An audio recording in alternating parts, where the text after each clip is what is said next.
My guest today is April Banks, who is an artist educated as an architect.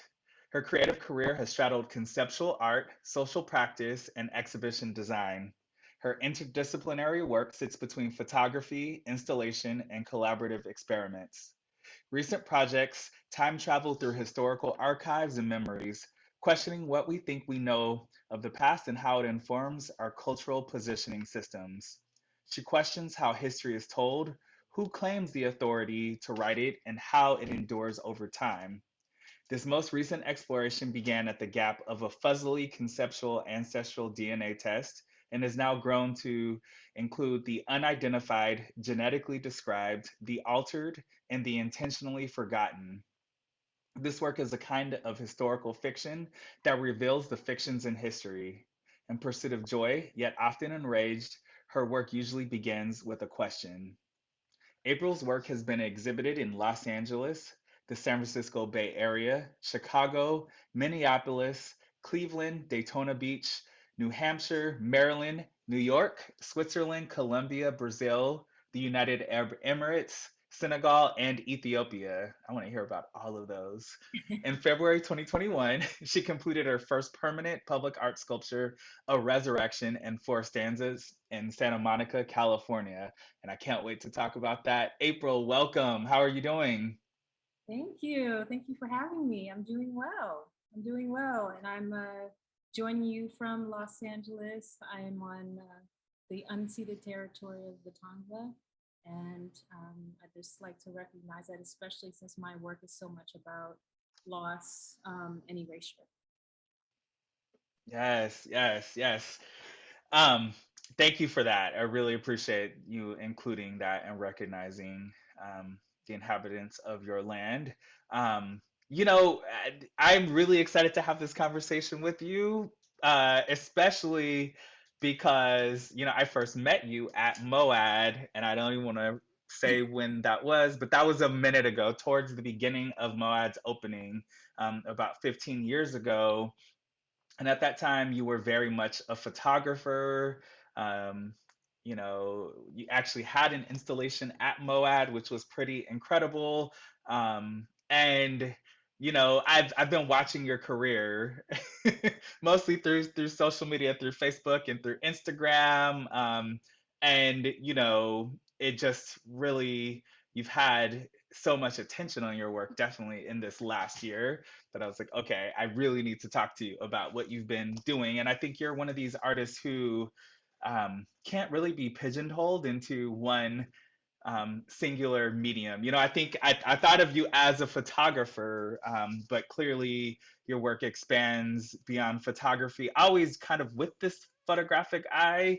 Um, I'm just really interested. What are all of the different mediums that you work with that you have mastered?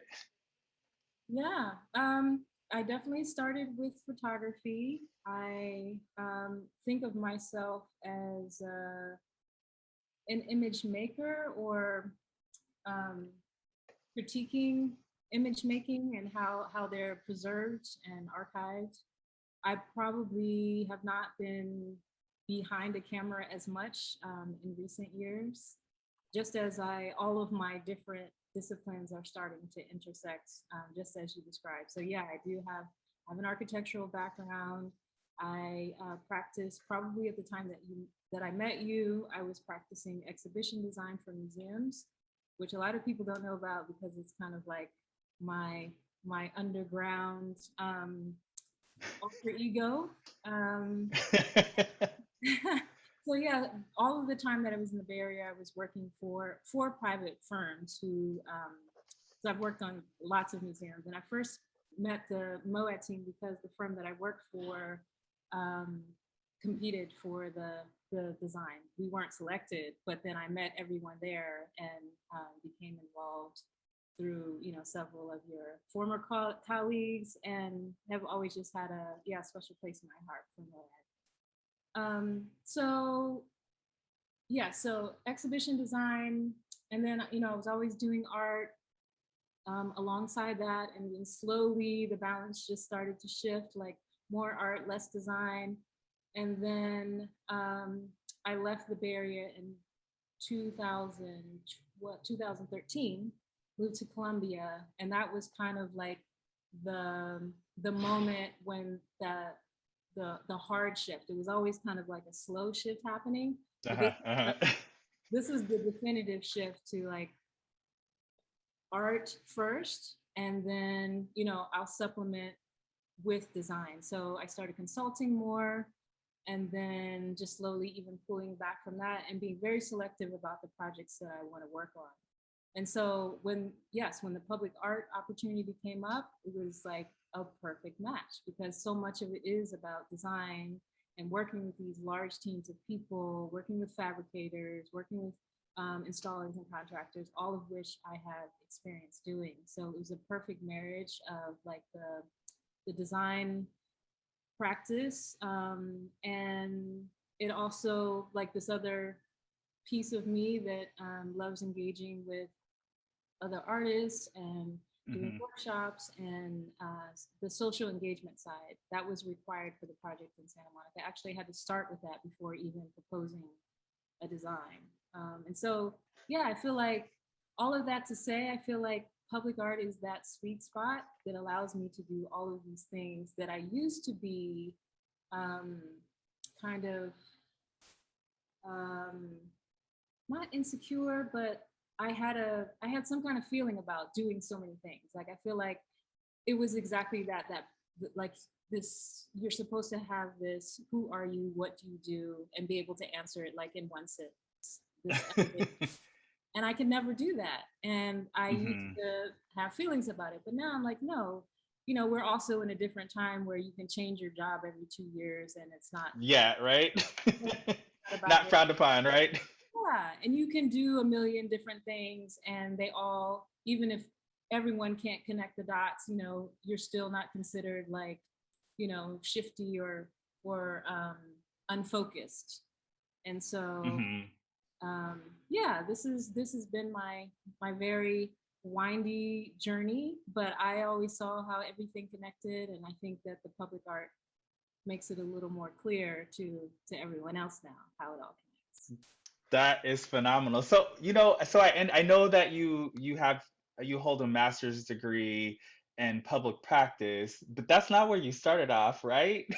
That's not No, where your no. So my master's degree is in environmental design, which is kind of a misnomer. So it's not environment as in the green environment. I went to Art Center College of Design, and the way Mhm. it's there, it's basically everything that's man-made in the design Sure. spectrum. So anything from furniture design, interiors, experiences, lighting. It was, pretty broad. And in the graduate program, we were all kind of doing graduate study, independent study.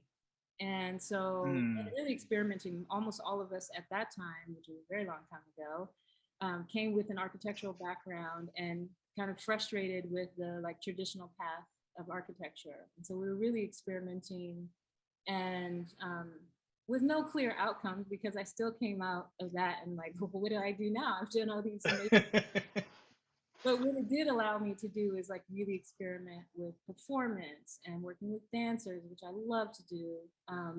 Building these environments and installations, and so really creating Mhm. an experience, which I think is why I like so many disciplines to be brought together because I really think about the experience and not just the object or the thing. Yeah, but That is awesome.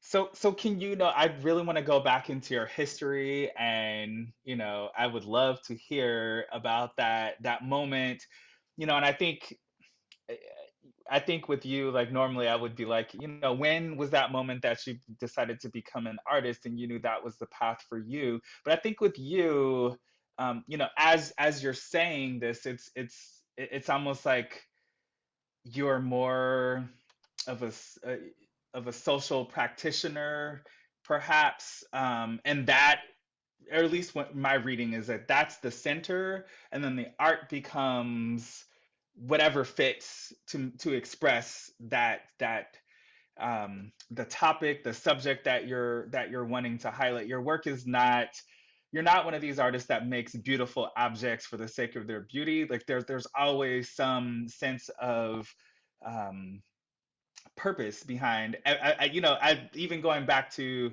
the piece that you made at Moad back in, what was that, 2008 or 9. There was a sense of wanting to open folks' eyes to a reality, a social reality. I think at that time it was thinking about the perception of women, and I've always in a very beautiful, elegant, understated, not too much in your face kind of way, but in a way that really makes people think. There is the aesthetic beauty behind it. I'm just kind of looking through your portfolio of what you've done over the years. There is that sense of nothing's like thrown in your face, but it's more about getting people to have this awareness. So I guess with your to kind of ask you, like, what was that really defining moment for you where you're like, huh, I can use these various media creative mediums that I'm drawn to and attracted to get people to go, huh, that's something I didn't know about, and wanting to get to know more about it. I don't know if that's an accurate way in Yeah, your view of describing your practice, but I think it's more of a practice, is what you have, and that's super amazing and fascinating. absolutely. I always describe myself as a master of no medium, because, well, when I didn't go to art school, and so I am, I mean, I won't go as far as to say self-taught because I don't really know what that means. I've worked with other artists, I take classes, I've worked with Hmm. like, a master sculptor before for like 6 weeks to in order to make Wow. an installation. So I'm often learning the medium for a particular piece, and then maybe that's the only time I'll ever work in that medium. And so, yes, you're right. I find, I don't know, I might see something that I'm drawn to for any particular material reason and feel like that's the best way to express this idea. And so, a lot of the time, I'm doing research, exploration. I don't know what the absolute outcome will be, because I don't have this definitive craft, like I can't paint. Sure, Uh, sure. but I could probably, work with a painter, and I already know. I hear some of my painter friends saying, don't say that. But I feel like my design education and background is about problem solving, and it is about figuring things out. And so that's the approach that I often have, starting with the idea. I used to describe myself as a conceptual artist, and I do think that still applies because I am more interested in the idea and the information of what I'm trying to express, and the medium follows. Um, Hmm. so, but to answer your first question about what was the moment that I knew that I wanted to be an artist, it really was before architecture. It was the very No. first photography class I took with my father when I was in the 8th grade.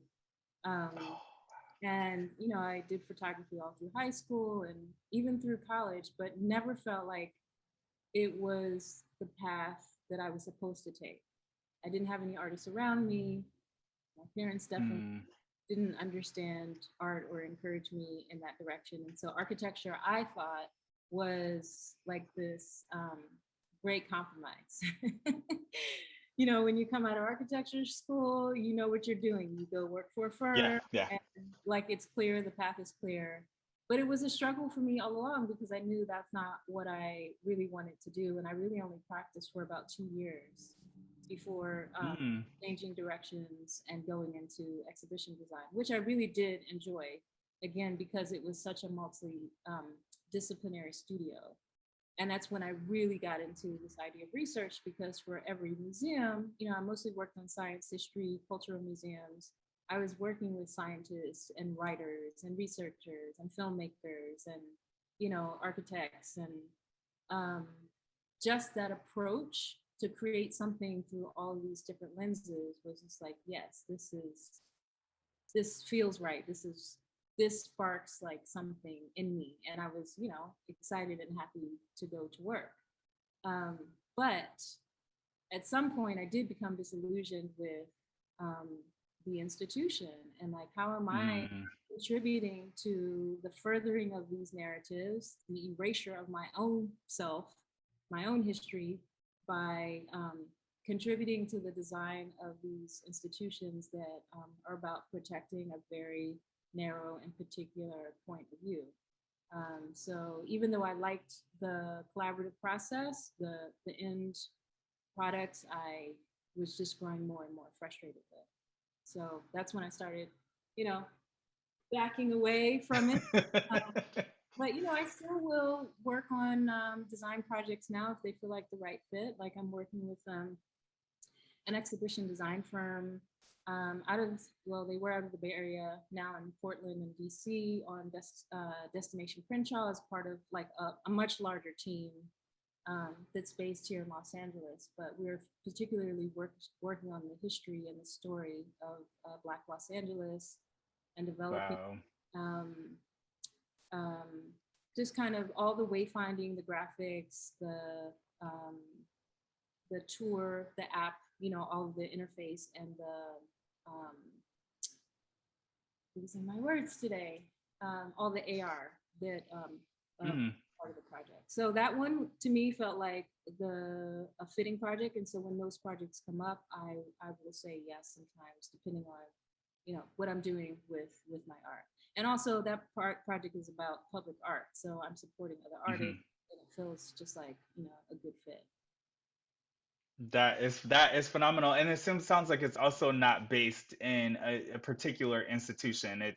It's also more for the general public. You said Crenshaw Boulevard, right?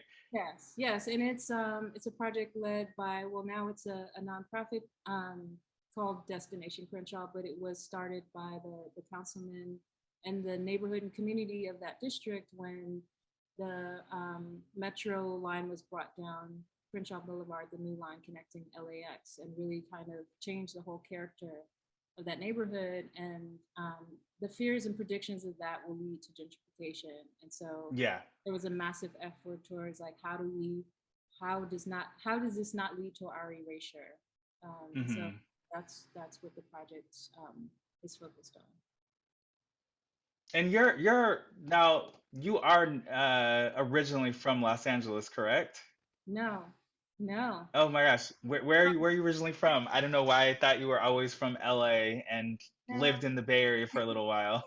Well, I started out here, maybe that's why, and then I moved to the Bay Area. Ah, Now I'm back here. okay. I grew up in Virginia. My family's many generations, my father's family, anyways, many generations from Virginia. Um, yeah, that's where I grew up. I went to Hampton University. Um, Okay. All yeah, right. see you. And came to Los Angeles like 2 weeks after graduating. So I've been in California my whole adult life. So definitely am a Cal. Yeah, yeah. Okay, that's why I thought that. Okay, Virginia and Hampton, that's very important to your narrative for sure. Okay. I definitely want to go into looking at some of your projects because I can go start talking about this. But before I jump into that, I just want to, as you're talking about it, I just realized that this common adage that we all say has another part that no one else says. And I don't know if you're familiar with it, but the jack of all trades and a master of none. But then the second part of that no one ever says is, but oftentimes better than a master at one. Um, so there's just that part that it's like it's always stated as like, oh, if you spread yourself too thin, then you end up failing at them all. But it's like, no, actually, there's several of them that you actually master. um, And it was so I don't know. it was an elder artist early on who I had a conversation about this with, because I was feeling some kind of way about it, and she just said, it's a very um, academic, or Hmm. I don't know, it's a very particular like Western lens to think that there should be like one clear, concise point of view or through line, and you must be consistent, and you must. And so she was like, don't worry about that. Be who you are. And Mm. over the course of your career, all the connections will be very clear because it's your work, it's your outlook on the world, and so it automatically has a connection because it's your experience, and so that felt very comforting at that time, and that's really how I've approached my work and just like put all of that aside and just what I'm drawn to. That's incredible. And not going to art school probably saved you from that, where they force you to Yeah, focus on one thing. I mean, I can say that I do feel like I have the freedom from a lot of that indoctrination about like, Hmm. there are a lot of holes in my art history and things that I probably should know, but it also gives me a lot of freedom. It also, I can come to it when I find it because I'm drawn to it and not because it was fed to me. Yes, So yes. I think I retain it in a different way because I have a connection to those artists and movements that I appreciate and that I'm influenced by. So um, I'm happy about the path I've taken. That is incredible. Yeah, also, I think that's important for folks who are interested in potentially becoming an artist or practicing it full time to just know that, there's multiple paths. Um, so let me get this going. Wait, I always forget how to do this. I'm sorry. Okay, so we are sharing your website here. See if I can get this back. Let me get rid of the little toolbar. Let's have a hard time with that. So yeah, just want to introduce folks who don't know your practice to the practice. Um, and I definitely want to start off with this first thing because it's what I saw that got me really excited. I was like, I must talk to April. This is incredible. Is the Belmar History and Art Project, which is so much more than just the public art sculpture is incredible, absolutely incredible. But what's makes it even more incredible, I think, is all of the community engagement components, the working with students, the just everything that you have done to realize this project that I think also, just I think also can really serve as a template for other public art projects. Like I've seen so many, I won't name any of them. I am representing Moad here, but I definitely have seen somewhere that aspect of engaging the community in the design process is left out, or it's minimized to where there's a survey of certain community members, and if you find out about it, you find out about it. And if you don't, the monument or whatever the sculpture gets erected, and then you kind of have to contend with the public's feeling about that afterwards. You took a very different approach, though. It was very community involved from the start. Can you talk about that process? Yes. Well, I can't take credit for how the approach was designed. That was definitely a mandate from City of Santa Monica Cultural Affairs and also the California Coastal Commission. So this property, this neighborhood, this whole area, the um, just blocks from the beach in Santa Monica, was erased through an eminent domain process in the 1950s. And this community had migrated here, with hopes of the California dream, living near the beach, being able to own property without discrimination, and did that. And then uh, the this whole neighborhood was erased to build the civic auditorium and all of the subsequent campus, civic campus.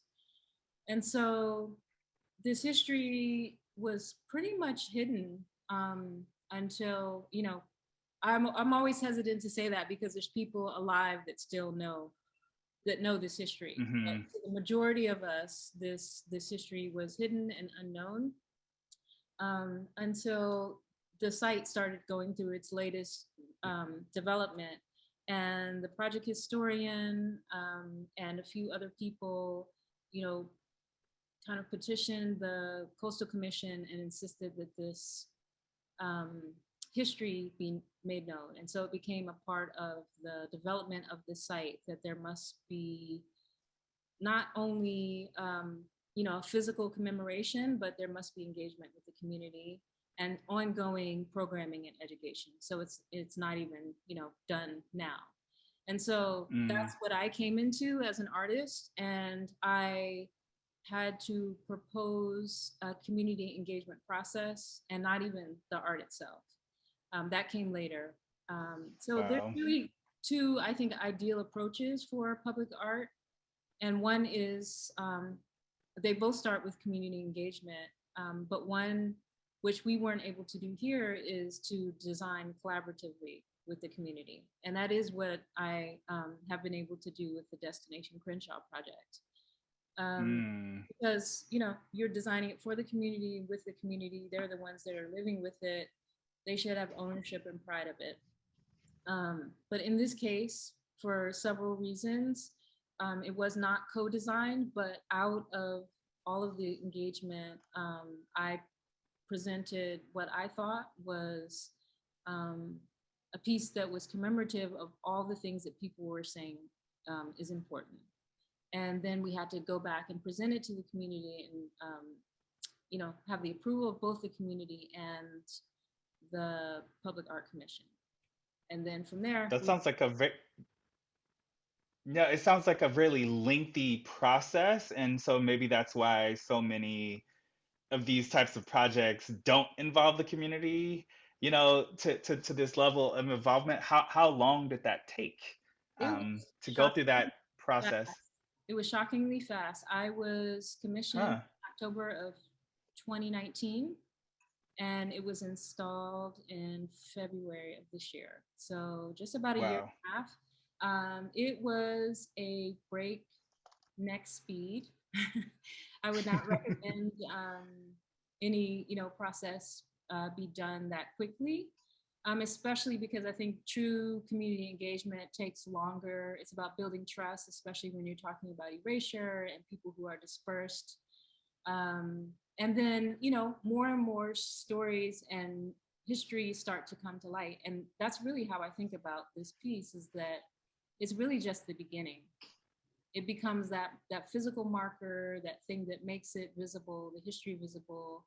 And the hope is that, you know, people will, more and more people will come forward with, oh, you know, I know this person and their grandchild lives in Ohio now, but, you know, and then, you know, continue to build this history, because we know there's so much more. We know there's so much more. Hmm. Hmm. So yeah, so the process, for those who don't know, is basically, I guess, I didn't read that, but just knowing my own family's, migration out west, during the second wave of the Great Migration, so many African Americans move to California. I know I had the first wave, my coworker and I have talked about this. The first wave of my family moved from Louisiana to the LA area, and then the second wave moved up here to the Bay Area. So there was a thriving African American community in this neighborhood in Santa Monica, which current day I don't associate Black folks in Santa Monica very much. Um, but it was there, and there was a community center that was going to be erected. Um, that was fully planned out, but before it could go underway, eminent domain came through, much like the stories we have here in the Bay Area, built a freeway through the community and basically, completely took it apart. You chose the structure of a shotgun house, which is so associated with the South, at least today, because that's where those houses still stand in the highest numbers. Um, and it's kind of almost this, like, you chose this nod to your background as an architect. But yeah, can you kind of talk about the symbolism of this shotgun house, which as we see, kind of go through, when you look at it, head on, it's definitely that house and that outline of the shotgun house. But I just love how, as you step away, you take different angles, of looking at it. It starts to kind of really come apart, um, while also taking up space at the same time with these individual pieces. I'm curious about, the symbolism of all of that, plus the images and the words, included. Where did all those come from? Yeah, so the shotgun house was a typical house in this neighborhood. And so I wanted to rebuild some kind of um, memorial to the lives that were lived. And I think I wanted to focus, well, I know I wanted to focus on the lives that were lived and celebrate just the everyday life. And that's what the text is about in the roof. Just sitting on the porch, sitting in the yard, drinking sweet tea with your family, or enjoying the cool evening breeze. And the quote so this is one that I wrote, and then the quote in the porch is from Maya Angelou, and it just talks about the meaning of home.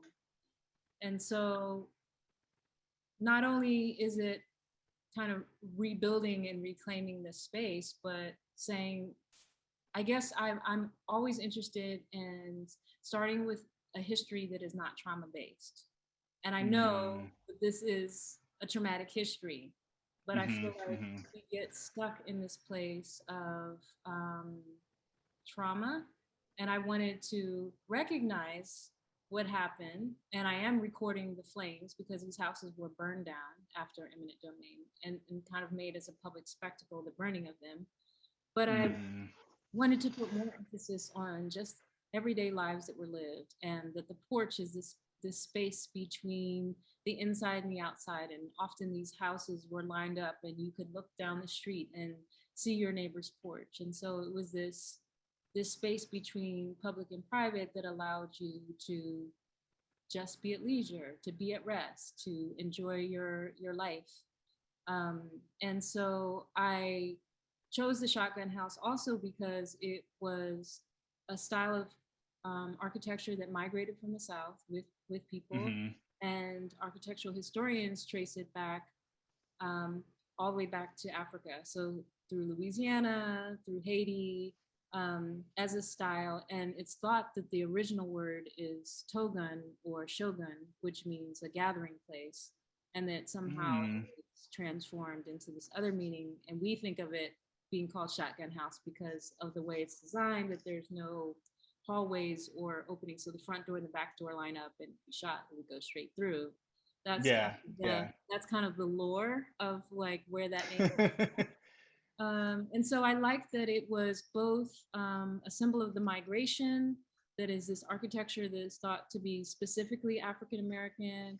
I thought all those were really powerful symbols. And instead of recreating the house as a house, I focused on these thresholds. And so that's why they're all parts of the house, and also very much about the pattern. And so over the course of the day, the shadows that are cast are also moving, again, giving it this feeling of movement and migration, even though it's a solid and a fixed piece. And then, of course, I had to include, the images because, again, people lived here. This is not just a building that it was erased. This were hopes and dreams and memories that were erased. And so these are some of the early families that were here in Santa Monica. And so I thought to pay homage to them, they're like half-tone patterns that are cut into the steel. Mm. Oh, that's directly cut into the. So that's incredible. Wow. I didn't realize that. Um, I also understand that you worked with some high school students. Yeah. So was that I imagine was not just a mandate of the project. It's something that you intentionally created. Yeah, so all I my mandate was community engagement, and I had to put forth a Hmm. proposal of exactly what that meant. And I can honestly say it was the fact that I've been working on Destination Crenshaw that I had such a clear picture of how to approach this, and how do you engage people of all different ages with different interests. Not everyone's interested in history. Not everyone will even care that this neighborhood was here. And so, how do you engage a lot of people? And so that's when I had the fun part of working with a bunch of other artists and bringing them in because they're experts at these things that I like, but I'm not an expert in. So working with my friend Sabela Grimes, who's a choreographer and dancer, to explore movement, the body as an archive, and how we hold both joy and trauma in our body.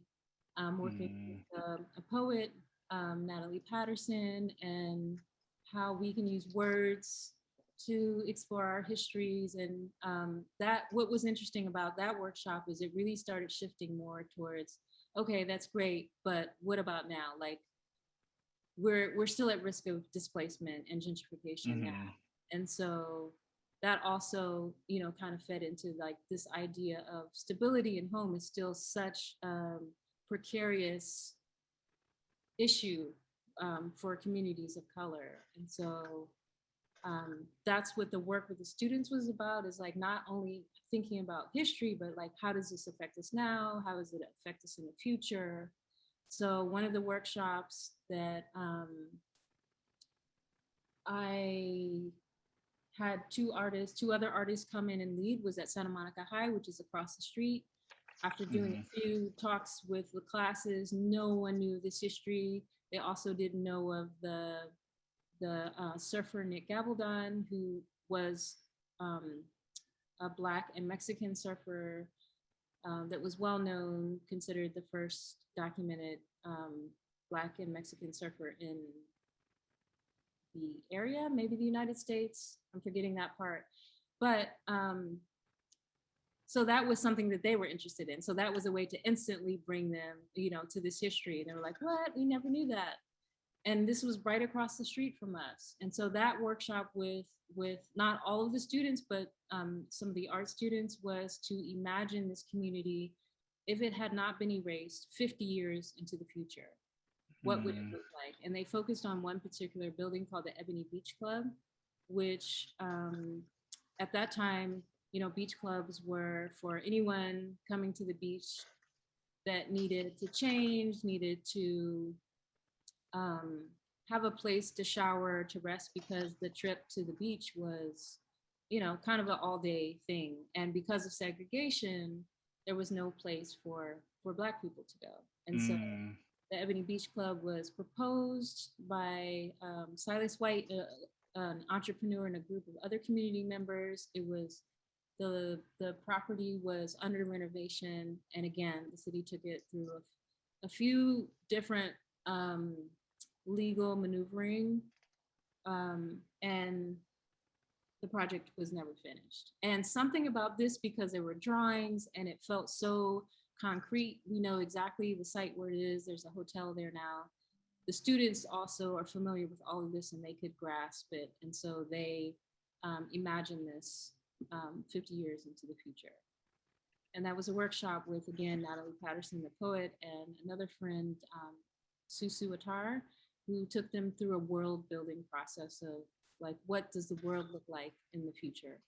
So this is one workshop. Another workshop Wow. was with a wide group of students at another school from like 5th grade through 12th grade, and doing more of what I do in my own practice, which is looking at historical photos and repositioning them, inserting people into different sites or time periods. And all of this work was put into that time capsule that you showed earlier. And so in 2070, they will all be the elders. And so Wow. they're around, they'll see this work, their visioning of what they thought this place might be, 50 years in the future. Also in that time capsule were letters from the community, documentation from the project, photos from families. And I just really think of it as this kind of talisman against future erasure, to have a physical archive and not just a digital archive.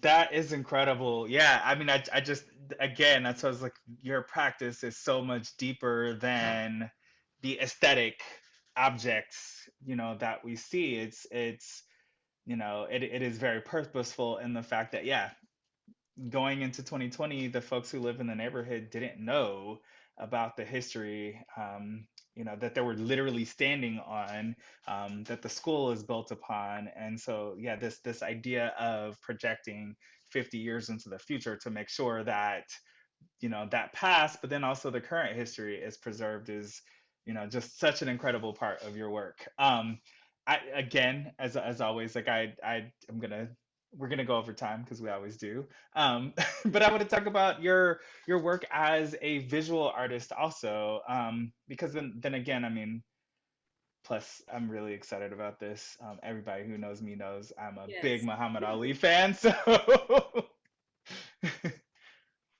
Yeah, so this is, I just finished this work a few weeks ago, and it was the first time being back in the studio in a couple of years. And so it took a minute to remember, how to work with my own two hands with just me and the medium, and like, making just me making decisions. And so it took a second to get back into it, but then I just really enjoy. It's in caustic wax, and again, a medium I've been teaching myself.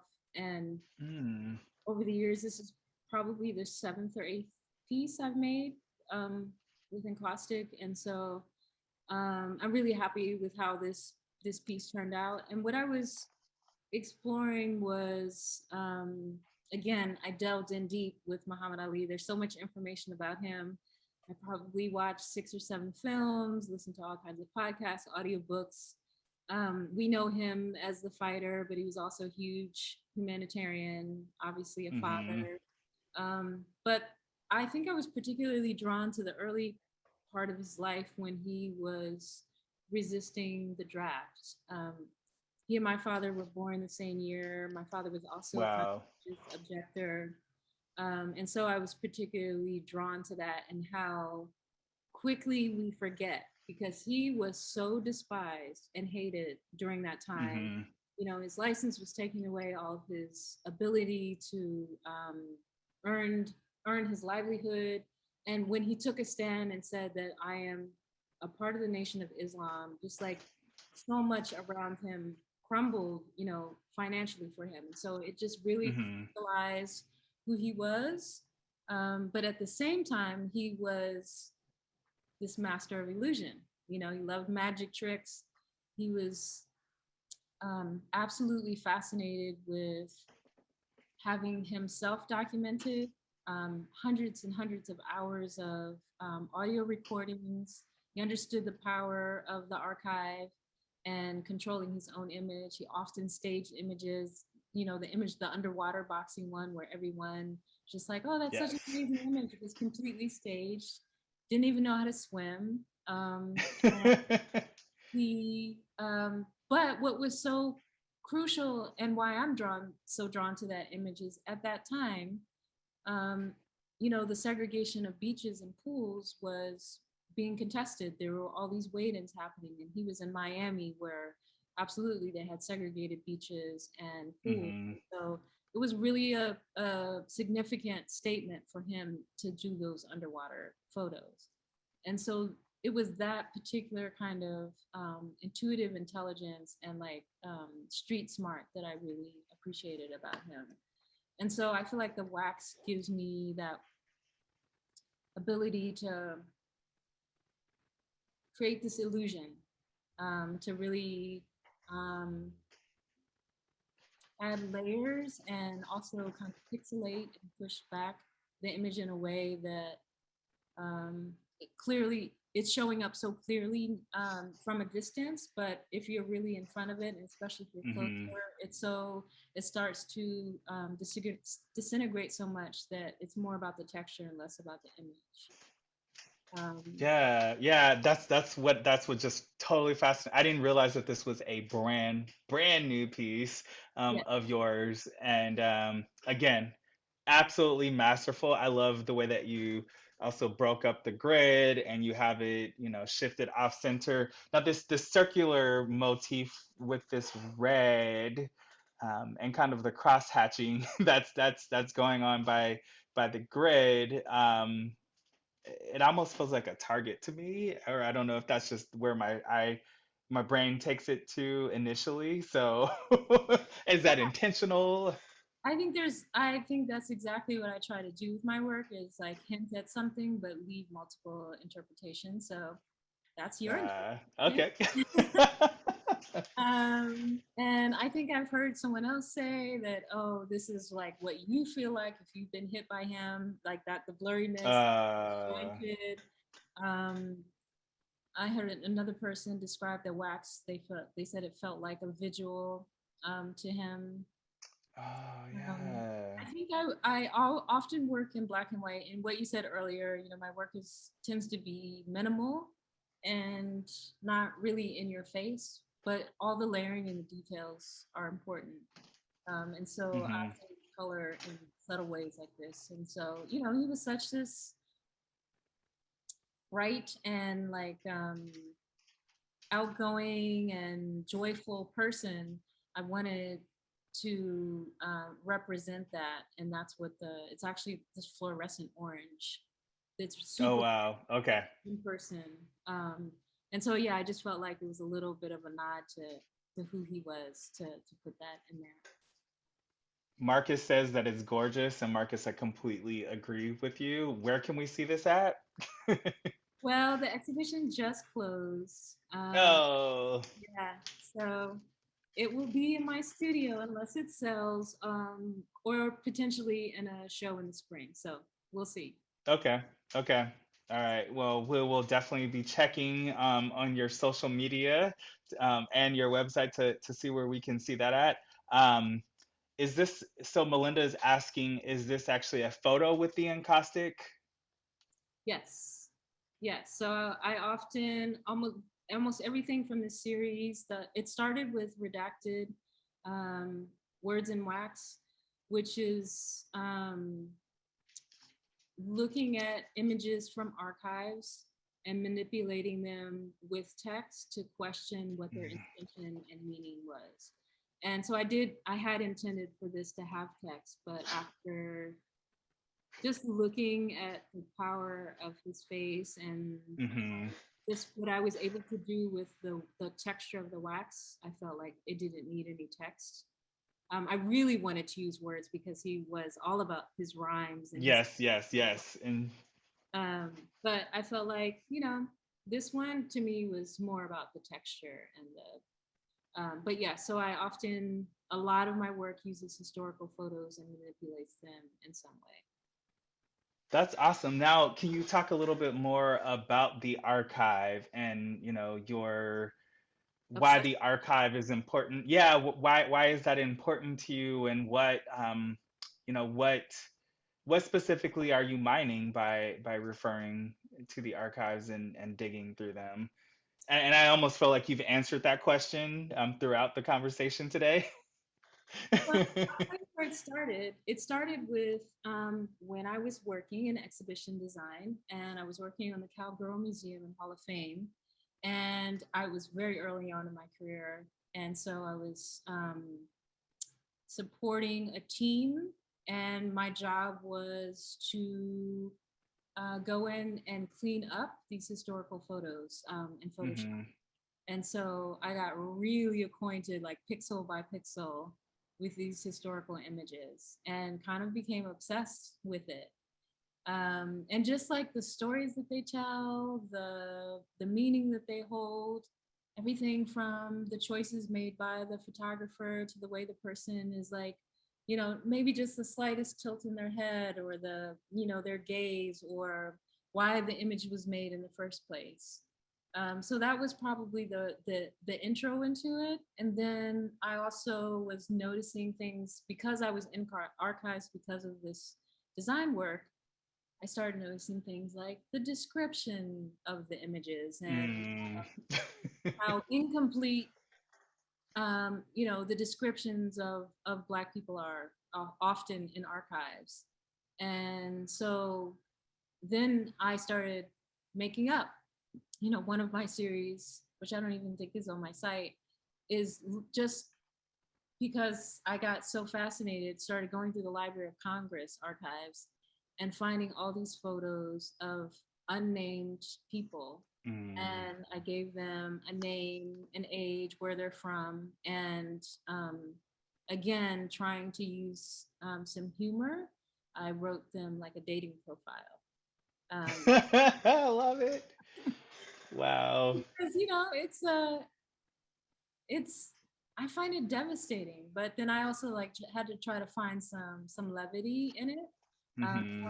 I'm going to use humor in this way to point at all the missing information, but also imagine who they might have been and give them this colorful life. Even going as far as to like use slang from I was like googling names and slang from like the 1940s and 1950s. So yeah, just the I don't know. I can go into archives and have all kinds of fun. The project I did in Senegal, which is now showing at the Getty, a series of diptychs that looked at um, so the island I was doing a residency was Saint Louis, which is a former French-held territory in the north of Senegal, and I was there for 3 months making work for Dakar, the biennial, Mm. and really just noticing the celebration of this one French photographer's art just all over the island. It still was just so prominent everywhere. And so I wanted the project I had proposed, I just ended up completely scrapping that and responding to his work because like a lot of other colonial photographers at that time, they were coming to mostly West Africa and doing these postcards that were, ethnographic studies or all these different ways that they had of describing them, but sending them back to Europe, which to me felt Mm. exploitative. A lot of them are definitely leaning towards the pornographic, and then just really noticing the eyes, the posture again of the people being photographed, like how much agency did they have in this? What were Hmm. they thinking? What is their story? And so I repositioned the portraits of these people into the architectural photos that I took over 100 years later, because the island is still kind of in this time freeze because it's a Wow. UNESCO protected island, and but the funds aren't there to maintain and update it. So really, by putting them both in black and white, they're only the resolution gives you a clue that time has passed. And so That is awesome and so interesting. My colleague today, who is in the chats, does projects with archives, and I think definitely, for folks, who are watching who haven't gone into the archives. I mean, the Library of Congress is a great one to check out because you can access much of the collection online. But we're often struck by, you can tell who the photographer is. If the photographer was black, and it's if in the American context, there is a stance of the subject, there's a relaxation. yeah, There are a few white photographers who are able to successfully do that. However, the vast majority of what we find, there's a misdescription of what's happening, or no description, like the person's identity is totally erased altogether.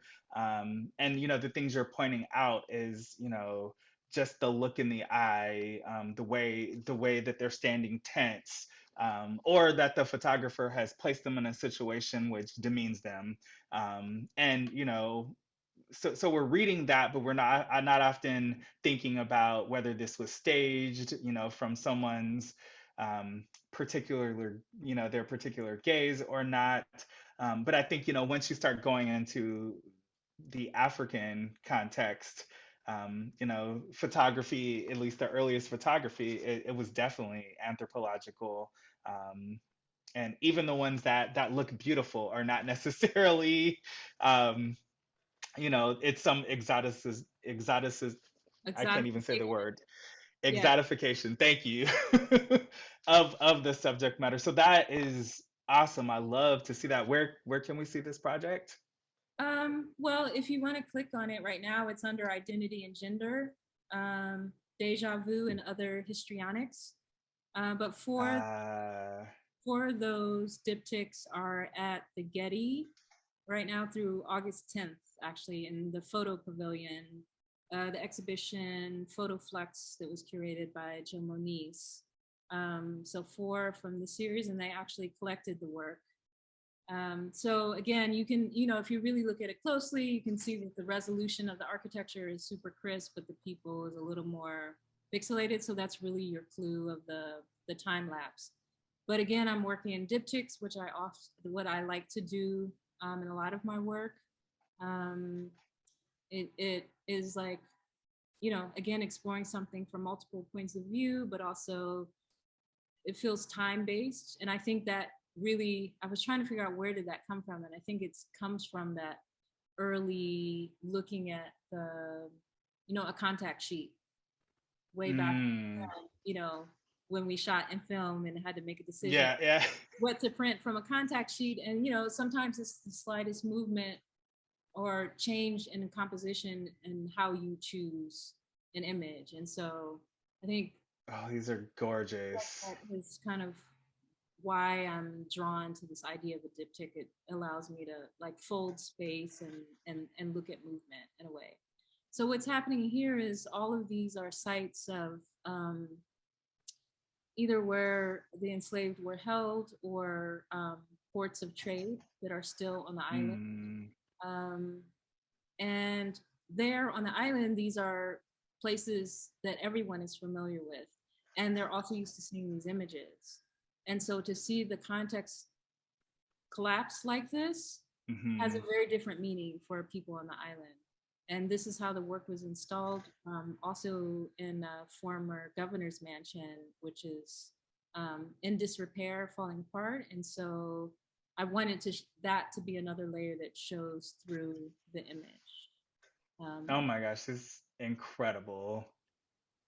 Um, you have, hey Ashara. Ashara says beautiful. Um, obviously, as always, running. I'm always there's so much that I want to cover, but I want to talk about this project that you were a part of. Let's just highlight them all. Afro nostalgia, feeling good in contemporary Black culture. And I understand that you are one of the subjects explored in this beautiful book that folks can see how to how to acquire. yeah, yeah. So this focuses on the very first project where I started to dig in the archives, which was based on my own family history, and taking the ancestral DNA test and like the inconclusiveness of it, and questioning how is it that we define our identities. Is it scientific? Is it the probably made up story that your grandmother tells, or the details that get exaggerated, or in some ways warped over time. Like in some ways that is as much a part of our identity as any scientific test. So things like there's all kinds of stories, and in my family um there was a story of a missing violin, which was uh, super valuable, a Stradivarius violin that my great grandmother was given from a woman that she worked for. She was a domestic worker, and so the story goes. But no one in many generations has ever seen the violin. Everyone has a different version of its demise. And so to me, that was a perfect example of like this one story or history that the whole family knows. It has a different meaning or outcome, like a different conclusion, but it holds a power that a fact may not, because it is a collective memory. And so that series, which was also digging into archives and inserting my family into historical archives in historical images, that's the work that's reviewed in this book. And so it's about, again, how can we approach these erasures and this unknown history and from a place that is not completely driven by trauma. um, Hmm. how Hmm. can we have a different lens on our past? So yeah, a few artists, their work are reviewed here, and I think she did an amazing job of describing my work and putting it into a context that, yeah, it feels really good. Oh, I love it. I love it. I can't wait to read it. It is Yes, definitely on my list, and I hope other folks um, do that as well. And then we're just jumping through all of your different projects. And I feel like just barely scraping the surface of them because your work is so deep. Um, but this TFR project. yeah. So this started in I started this in 2016 formally, um, when the last president instituted travel ban, and just made it a formal version of what I had already been doing after all of my travels. I would come home and host with a group of friends, show them some images, talk about my experiences, and we would try the food if there were things I could find here in the US or things that I had brought back. And it was just like, show and tell, your family slideshow after your vacation. That was kind of the vibe. But I formalized it as this story and tea project because tea, I feel like, is a communal, common um, exchange that happens across so many cultures. And so this is Mm, not about, tea tasting and cupping and the expertise of like the perfectly boiled tea. This is about the stories that people either from the countries or people have visited have experienced. And it was mostly to push against this narrative of the danger of these places, um, the unknown, anything that is, not American being dangerous, and pushing back against that by um, just sharing food and sharing space and telling mhm, stories, ways that we can all connect. And I feel like having someone tell their own story is the most powerful thing. And so over the past, you know, 5 years now, we've had, I think, posted 12 or 13.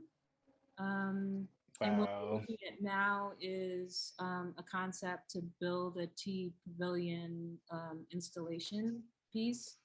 Um, Hopefully, that'll happen. But in the meantime, I've been working with galleries, museums, private people, privately hosted in their homes. And it's taken a few different formats from just a conversation. I did a series of 6 and 6 weeks with Oxy Arts here in Los Angeles, and a different culture each week. Kind of like a live little kitchen demo and conversation. And it always starts with the food and slowly eventually gets a little deeper, and then it just creates a space for people to ask real questions and Mm. share real stories and information. So Oh my gosh, that is incredible. Is there another one coming up soon that folks can find out about, or it's kind of with COVID, it's a little tricky. We yeah. did do one successfully in June at the Minnesota Street Project, up there in San Francisco. We had a Persian tea, and that was their first group event. So that was a little. It took a lot of kind of shifting and how to do this in COVID. So it's definitely slowed down. Nothing is planned, but anything could happen at any time. So just stay tuned and follow along, and I'm sure one will be happening soon. Awesome, awesome, and thank you so much today for also dropping that into the chat. right here. I don't see any questions that have popped up in the Q&A. So I think, I would love to hear about what your work. We did not get time to go around the studio, but I would love to know what you're working on next. Um, what am I working on next? So I'm diving into some research. I have, I'm still really obsessed with this Ebony Beach Club in Santa Monica. Mm-hmm. I've been thinking about ways to kind of situate it and not necessarily physically rebuild it, but to realize it in some way. And then, so then that leads to a question of like, why? Um, and and so, of course, it's about reclaiming land and space. Um, but then it's like, why? Reparations, but why? Mm-hmm. And then if I keep going and keep going, for me, it's really about reparations. How I'm feeling about reparations right now is not so much about property or objects, it's about the absence of burden. To me, that's the ideal, the ultimate. Again, this like what what would be a narrative that isn't trauma based? Who would we be Mm-hmm. without this traumatic history? Who would we be without, lost land, lost histories, and trying to imagine that. So part of it is a projection into the future. Part of it's like a fictional history, um, and I'm not sure where it's gonna go. But Mm-hmm. Mm-hmm. that's where I am right now. A lot of exploring, looking at other models and practices of world building, and like future speculative design, and thinking about something that is representative of the absence of burden. Mm. I think there's these other components. I mean, I don't know if you've thought about them, but just you know, this conversation that I have with certain friends and family members about you know Black folks in water. There is just this massive narrative or fiction that Black folks don't swim. Yeah, You're talking about this Black and Mexican surfer. It's also this false narrative that we don't do any of that. So I just also just wonder if that's some component. I know you interviewed a surfer recently for the StoryCorps projects. yeah. So yeah, just these things that we assume they don't exist because we don't see them. Yeah, I'm absolutely obsessed with water right now. I did a part as part of the Bill Maher project. We made a short film, and I can't believe that I didn't bring that up in all of this, called Belonging. Um, Yes, so, yes, I saw that on your Instagram. That's right, when it uh, launched. also on my website. And yeah, just this absolute focus on water. So as a part of that premiere, I and the last event for this project, curated a film festival of shorts, all focused on Black culture and the water, through many different aspects, through just leisure, through athletics, through spiritual practices, and yeah, again, pushing against that narrative and that myth that Black people don't go in water or not drawn to water. And there is some truth to that for many reasons. Like I mentioned before, this segregated pools, and this Hmm. not having access to swimming, but also, some people feel like they have a connection to the trauma of the Middle Passage and all the loss that happened there. And so one of the events that we did in Santa Monica was a meditation at the beach. Um, kind of like the one that's done there in San Francisco, uh, Mm-hmm. um, which is paying homage to all that we have lost. But we were also, this was right after George Floyd had been killed, so it was in parallel to the protests. We wanted to create a kind of quiet grieving space and did the silent meditation there. So all these ways that I feel like we are connected to the water, but we've kind of either lost or forgotten. You know, there's all these Black beach communities on both the East and West Coast that Hmm. have been erased or are continue to be at risk. And so, um, yeah, I'm absolutely focused on the healing power of water, but also just we have a right to nature. We have a right Yes. to rest and to enjoy um, the restorative power of the ocean. All right. I love it. I can't wait to see this project. I'm gonna be following you and looking for that to pop up, and maybe we could talk about it when that one is released. Is there any last thing that you want folks to know about that we didn't cover? Um, no, I think that was pretty wide and deep. I would say if you're in Los Angeles, you have 5 days to check out the work, the diptych series from Senegal at the Getty Museum. It's in the photo pavilion in the Photo Flux exhibition. So if you're down here, definitely check it out. But otherwise, just, you know, I'm happy to share all of this work and, um, you know, definitely feel like I have to emphasize that, you know, the public art projects are such a team effort. And Hmm. it is not just me. I'm tasked with kind of creating a system, but there's a lot of people involved. And so, you know, I just want to thank everyone for all that they've done to contribute to that project. Well, you are a phenomenal facilitator because, yeah, clearly someone is holding that all together. And again, in a way that doesn't happen often enough. I'll just say that. Well, thank you. And so I just love to see it. You are such an inspiration, April. I am personally deeply inspired by you and moved, and I just have loved watching your path. You say it's a meandering path, um, with lots of twists and turns. I see it as this just direct, upward movement. And I'm really astonished and amazed at where you have arrived. And it's just a huge inspiration for me, and I know for so many others. And keep on keeping on. Thank you so much for being here today. Thank you. Thank you to you both. Thanks for the invitation. Feels good to connect with Moad, one of the very first